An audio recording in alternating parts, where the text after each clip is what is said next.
Hello friends, welcome to మా honey home. ఈరోజు మనం ఇంట్లో కూరగాయలు లేకపోయినా వంట చేసే టైం లేనప్పుడు కొంచెం కారంగా తినాలనిపించినప్పుడు అప్పటికప్పుడు ఈజీగా వెల్లుల్లి కారం ఎలా తయారు చేసుకోవాలో చూద్దాము.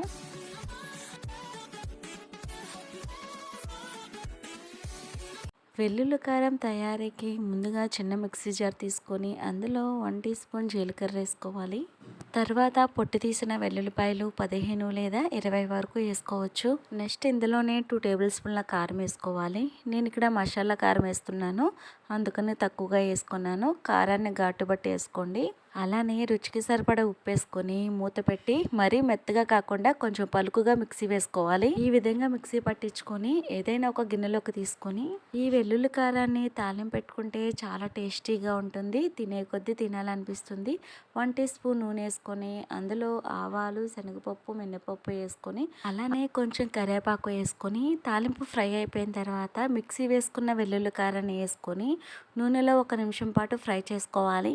కొద్దిసేపు నూనెలో ఫ్రై చేసుకున్న తర్వాత స్టవ్ ఆఫ్ చేసేసుకోండి, అంతే. ఈ వెల్లుల్లి కారం మనం నిమిషాల్లో చేసేయచ్చు. వంట చేసే టైం లేనప్పుడు కొంచెం కారంగా తినాలనిపించినప్పుడు ఇలా ఒకసారి ట్రై చేయండి. వెల్లుల్లి కారాన్ని చాలా సింపుల్గా చేసేయచ్చు అనమాట. ఎక్కువ టైం కూడా పట్టదు. మనం తాలింపు వేసుకున్నాం కాబట్టి వేడివేడిగా అన్నంలో వేసుకొని తింటే చాలా బాగుంటుంది. మీరు తప్పకుండా ట్రై చేయండి.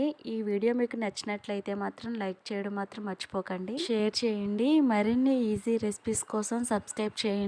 Thank you for watching.